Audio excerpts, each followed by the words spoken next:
வாழ்க வளமுடன். ஓம் நமச்சிவாய. அனைத்து தமிழ் உள்ளங்களுக்கும் வணக்கம்.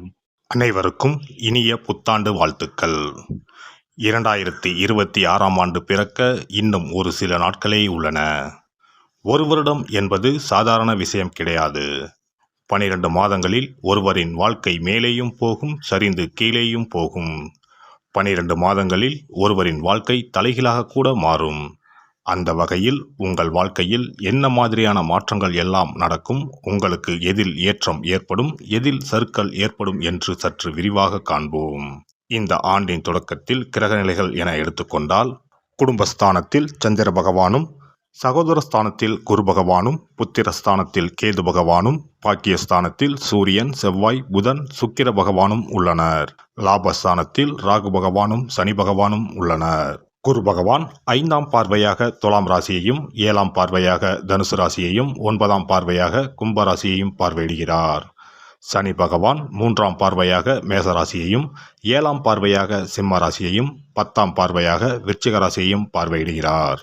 இந்த கிரகங்களின் அமைப்பு மற்றும் பார்வையினால் உங்கள் வாழ்வில் ஏற்படும் சுப மற்றும் அசுப பலன் என்ன என்பதனையும், அசுப பலன் ஏற்படுமாயின் ராசிக்காரர்கள் செய்ய வேண்டிய பரிகாரம் என்ன, வழிபட வேண்டிய தெய்வம் யார் என்பதனை பற்றியும் முழுமையாக காண்போம்.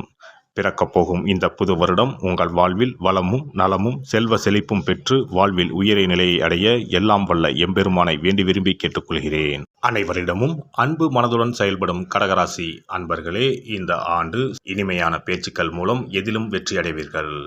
சில நேரங்களில் வீண் குற்றச்சாட்டுகள் தோன்றி மறையும். எதிலும் விவேகத்துடன் செயல்படுவது நன்மை தரும். உடன் இருப்பவர்களின் செயல்கள் சில நேரங்களில் கோபத்தை உருவாக்கலாம். அமைதியை கையாள்வது உங்கள் மீதான நம்பிக்கையை மேம்படுத்தும். வழக்கு விஷயங்களில் இருந்து வந்த தாமதங்கள் மறையும். வீடு மற்றும் மனை மீதான கடன் சார்ந்த உதவிகள் கிடைக்கும். குடும்ப உறுப்பினர்களிடம் அனுசரித்து செல்லவும். வாழ்க்கை துணையின் ஆரோக்கியத்தில் ஏற்றம் இறக்கம் உண்டாகும். வீட்டின் தேவைகளை அறிந்து செயல்படுவதால் கையிருப்புகள் குறையும். உத்தியோகஸ்தர்களை பொறுத்தவரை இந்த ஆண்டு தங்கள் பணிகளில் கண்ணும் கருத்துமாக இருப்பது தேவையற்ற சிக்கல்களை குறைக்கும். மற்றவர்கள் விஷயங்களில் தலையிடுவதும் கருத்துக்கள் கூறுவதையும் தவிர்க்கவும். உடன் இருப்பவர்களிடம் தனிப்பட்ட விஷயங்களையும் குடும்ப விஷயங்களையும் பகிர்வதை தவிர்ப்பது நன்மையை தரும். வியாபாரிகளை பொறுத்தவரை இந்த ஆண்டு எதிர்பார்த்த முன்னேற்றங்கள் சாதகமாக அமையாவிட்டாலும் வருமானத்திற்கு குறைவில்லாமல் இருக்கும். வேலையாட்களின் ஒத்துழைப்புகள் மறைமுகமாக கிடைக்கும். வர்த்தக செயல்களில் விவேகத்துடன் செயல்படவும். தொழில் விரிவாக்கங்களில் சற்று கவனத்துடன் செயல்பட வேண்டும். பெண்களை பொறுத்தவரை இந்த ஆண்டு சூழ்நிலை அறிந்து செயல்பட்டு நினைத்ததை முடிப்பதற்கான வாய்ப்புகளை உருவாக்கிக் கொள்வீர்கள். எதிலும் ஆர்வமின்மையுடன் செயல்படுவீர்கள். இடமாற்றம் சார்ந்த முயற்சிகள் கைகூடும். நீண்ட நாட்களாக இழுபறியாக இருந்து வந்த சில பிரச்சனைகள் முடியும்.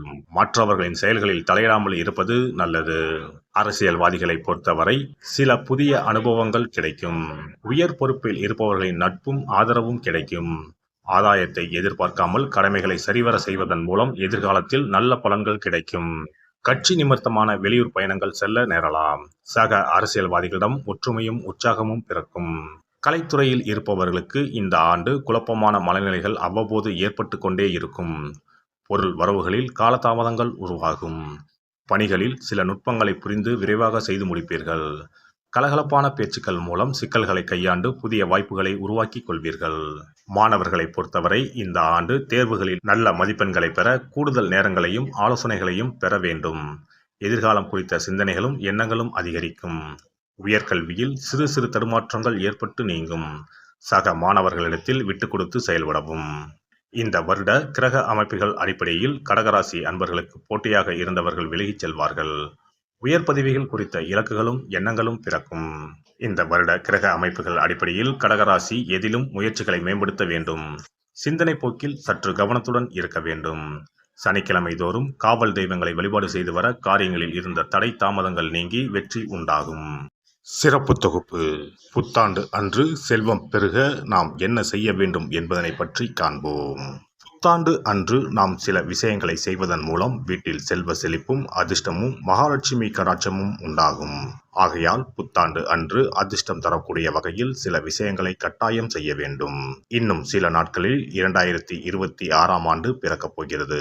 அதாவது ஜனவரி 1/1/2026 அன்று கோவிலுக்கு செல்வது, தானம் செய்வது, புது ஆடை அணிவது மற்றும் வீட்டிற்கு தேவையான பொருட்களை வாங்குவது என பலவற்றை செய்வதன் மூலம் நற்பலன்களை பெற முடியும்.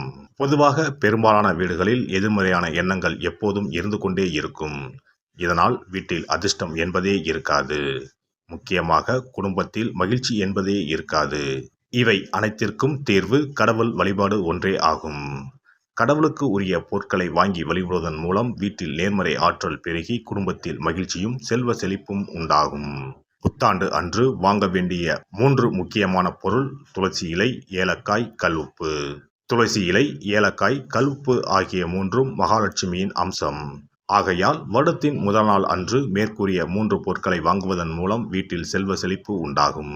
துளசி இலையை வாங்கி வந்து பூஜை அறையில் பெருமாளுக்கும் ஆண்டாளுக்கும் வைத்து வழிபட வேண்டும். அடுத்து ஏலக்காய் வாங்கி வந்து பூஜை அறையில் விளக்கின் அருகில் வைத்து வழிபட வேண்டும்.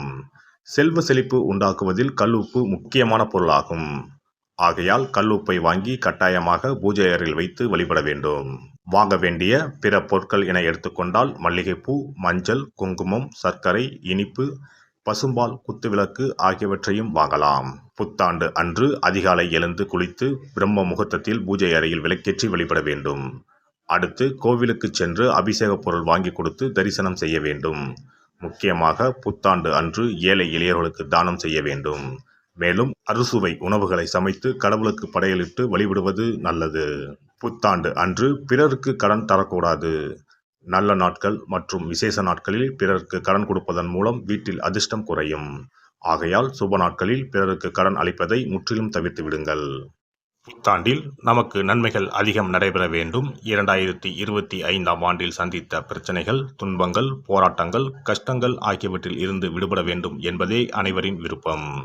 புத்தாண்டு பிறப்பதற்கு முன் எந்தெந்த பொருட்களை நம்முடைய வீட்டில் இருந்து அகற்ற வேண்டும், இவற்றை வீட்டில் வைத்திருப்பதால் என்னென்ன பாதிப்புகள் ஏற்படும் என்பதையும், இவற்றை அகற்றுவதால் புத்தாண்டில் என்னென்ன நன்மைகளை பெற முடியும் என்பதை பற்றியும் தெரிந்து கொள்வோம்.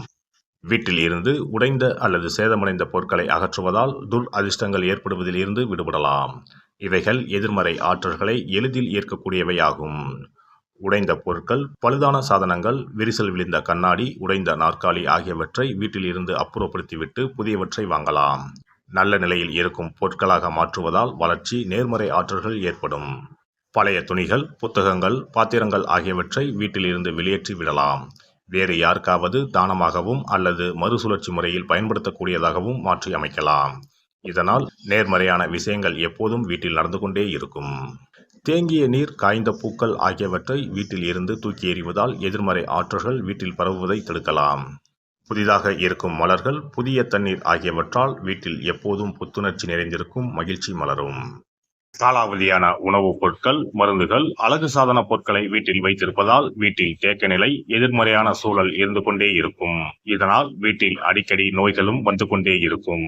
ஆரோக்கியமான சூழலை வீட்டில் உருவாக்கவும், புதிய வாய்ப்புகள், நல்ல விஷயங்கள் தேடி வருவதற்கும் காலாவதியான பொருட்களை அகற்றிவிட்டு சுத்தமான காற்று, ஆற்றல் வந்து செல்லும் வகையில் வீட்டை காற்றோட்டம் உள்ளதாக வைத்திருக்க வேண்டும். எல்லாம் வல்ல இறையருளால் நீங்களும் உங்கள் அன்பு குடும்பமும் உடல் நலம், நீலாயுள், நிறை செல்வம், உயர் புகழ், மெய்ஞானம் ஓங்கி வாழ்க வளமுடன். இந்த வீடியோ பதிவு உங்களுக்கு பிடித்திருந்தால் லைக் பண்ணுங்க, கமெண்ட் பண்ணுங்க, ஷேர் பண்ணுங்க, மறக்காம சப்ஸ்கிரைப் பண்ணுங்க, பக்கத்துல இருக்கிற பெல் பட்டனை கிளிக் பண்ணுங்க. நன்றி, வணக்கம். ஓம் நமச்சிவாய. சிவாய நம.